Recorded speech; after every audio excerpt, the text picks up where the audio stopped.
Assalamualaikum warahmatullahi wabarakatuh.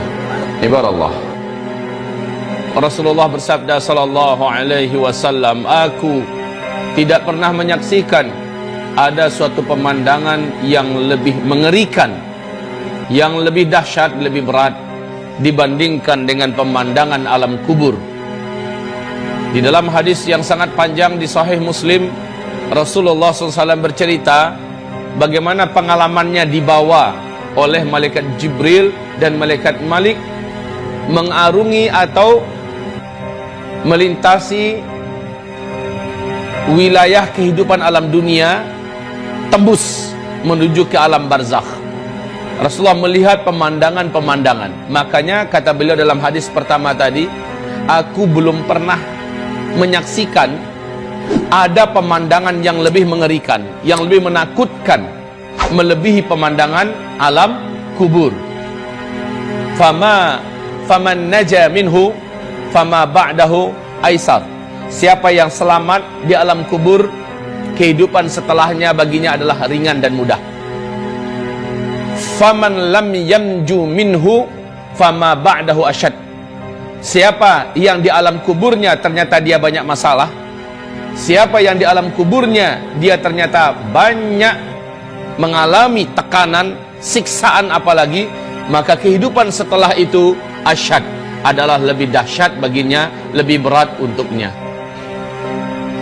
Wal tanzur nafsun ma qaddamat lighad. Hendaknya setiap jiwa merenung kembali perjalanan dalam kehidupan ini, untuk dia bisa menilai dirinya akan diperlakukan seperti apa kelak di seberang kematiannya. Kehidupan ini adalah kehidupan yang singkat, wahai hamba-hamba Allah. Kehidupan yang singkat. Kenapa demikian? Urut-urutannya, kata Rasulullah SAW, kehidupan di alam rahim sempit dan waktunya cuma 9 bulan. Ketika orang itu lahir, dia berpindah kehidupan yang lebih lapang sedikit. Betul tidak? Dunia ini yang terbentang, yang bisa kita pergi ke timur, ke barat dengan pesawat segala macamnya, dan umurnya juga lebih lapang sedikit, yaitu bisa 60 tahun, bisa 63 tahun, paling banter hanya 80-90 tahunan, begitu kurang lebih. Sedikit sekali yang lewat dari 100 tahun. Lalu setelah itu dia mati. Kehidupan yang dia hadapi setelah kematian itu jauh lebih panjang, dan ke alamnya jauh lebih luas dan lapang. Makin kesini makin mengembang. Nanti setelah tiupan sangkakala yang kedua, ya, setelah kiamat terjadi, di tiupan sangkakala pertama, kemudian manusia, jin, seluruh binatang, langit dan bumi sirna. Kullu man 'alaiha fan wa yabqa wajhu rabbika dzul jalali wal ikram. Seluruh yang ada, yang pernah Allah ciptakan di tiupan sangkakala pertama, akan menjadi sirna seluruhnya.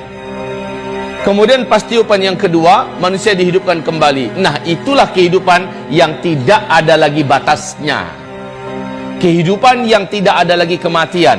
Ternyata, wahai bapak ibu, saudara-saudari yang kami muliakan, kematian adalah ciptaan Allah. Kematian nanti pada hari kiamat, kata Rasulullah SAW, di depan seluruh jin dan manusia di padang mahsyar, akan diambil oleh malaikat maut, lalu dicengkramnya dengan tangan kirinya. Kematian itu seperti binatang, kata Rasulullah. Jadi Allah menjadikan kematian itu diibaratkan seperti sebuah binatang. Apabila orang yang masuk surga telah diantarkan ke surga dan mereka masuk, apabila orang yang jadi ahli neraka telah diantarkan ke neraka dan diseret ke neraka dan masuk, lalu malaikat di antara surga dan neraka mengangkat binatang ini. Dia bertanya dan berkata dengan suara yang terdengar oleh siapapun saja di seluruh penduduk surga dan di seluruh penduduk neraka, kalian tahu apa ini? Ini adalah kematian. Dengan ini kalian dulu dibatasi kehidupan. Dengan ini kalian dulu berujung dengan kematian. Ini adalah kematian. Maka malaikat ini langsung menyembelih kematian itu di depan seluruh penduduk surga yang ada di surga, oleh penduduk neraka yang ada di neraka bisa menyaksikannya. Maka setelah dia sembelih kematian itu, malaikat berkata, khuludun khulud lal maut. Sekarang kehidupan kekal, tidak ada kematian. Orang-orang yang hidup di dalam surga ragu, jangan-jangan hidup saya berakhir lalu berakhirlah kesenangan ini. Tidak perlu lagi kamu mengkhawatirkan. Kamu kekal di dalam surga, kekal. Hari demi hari yang kamu jalani di dalam surga lebih sempurna dan lebih enak daripada hari sebelumnya. Bertambah waktu ke depan, bertambah indah, bertambah enak, bertambah lezat, bertambah nyaman, bertambah bahagia di dalam surga. Dan kesedihan juga adalah makhluk, itu pun dibuang dan dimatikan oleh Allah. Tidak ada lagi kesedihan, tidak ada sakit yang dalam surga. Sementara yang di neraka, mereka berharap mudah-mudahan ada ujung dari kehidupan dalam neraka, yaitu kematian. Tapi setelah dia lihat kematian disembelih oleh malaikat maut, bahwa kematian sudah tidak ada, bertambah menjadi putus asanya ahli neraka. Gimana? Kalau seandainya bisa bunuh diri mati mah enak, ya kan? Dalam neraka bunuh diri mati, ya enak, lepas daripada neraka. Ini malah nggak bisa mati.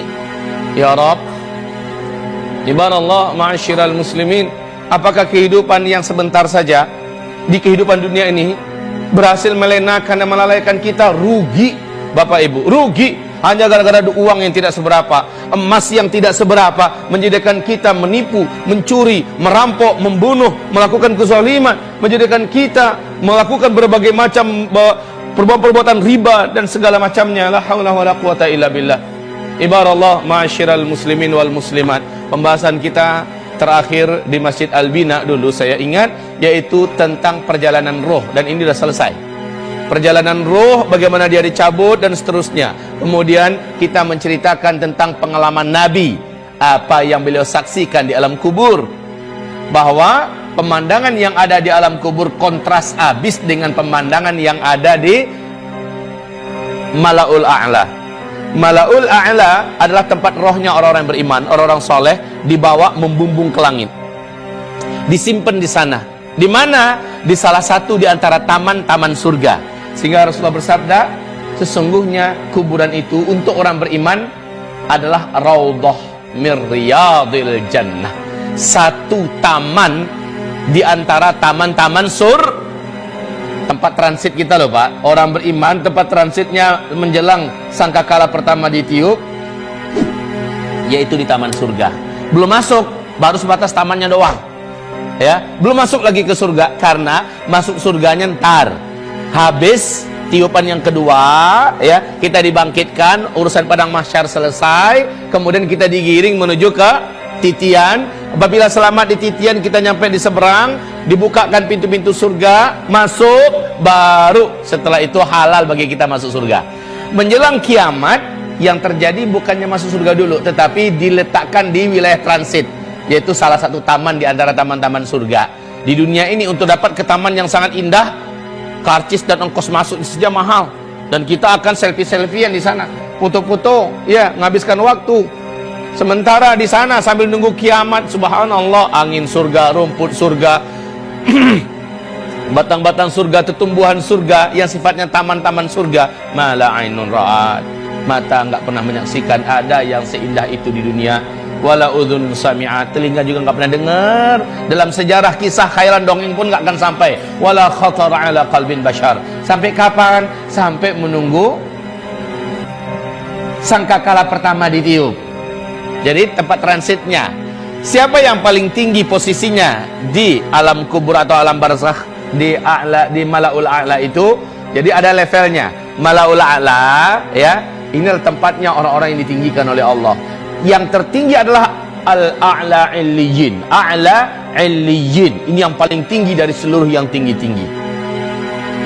Saya rasa, saya yakin Bapak Ibu semua sepakat dengan saya. Nggak perlulah harus di A'la Illiyin, pokoknya di Malaul A'la aja udah nyaman dah. Bener nggak? Amin ya Rabb, amin ya Rabb. Semoga nanti kita bisa ketemu di sana. Ya Allah ya Rabb, ya Rabb. Dan mereka yang di sana itu Bapak Ibu tahu persis di kehidupan dunia ini bisa saling bual-bual, kalau bahasa orang Malaysia berbual-bual, ngobrol-ngobrol, cerita-cerita. Bu, Ibu dulu tinggal di mana di dunia? Oh, saya di sudutnya Sunda, sebelah sana. Ya, Pak, Bapak tinggal dulu di mana? Saat itu Bapak Ibu yang kami muliakan, halal bagi kita untuk berbicara tentang masa lalu di kehidupan dunia. Tetapi yang enggak nyampe di sana ditanyain, Kamu kan si Fulana yang tetangga saya di rumah saya. Iya betul. Kamu kan udah ninggalnya kapan? 2 minggu yang lalu. Masya Allah, kok saya nggak tahu ya? Kamu aja yang sibuk. Terus anak-anak saya gimana pas kamu tinggalin? Loh, nggak ketemu sama kamu? Enggak. Anak kamu udah meninggal duluan sebelum saya 3 bulan yang lalu dalam tragedi kecelakaan. Lalu dicari database-nya, gitu loh kita nanti di Mala'ul A'la dicari database-nya. Kok anak saya nggak ada, di mana posisinya? Maka tahulah orang tua atau kita yang sudah meninggal dan letaknya di tempat yang mulia itu, anak kita bukan di situ tempatnya, tapi di mana? Asfalas safili.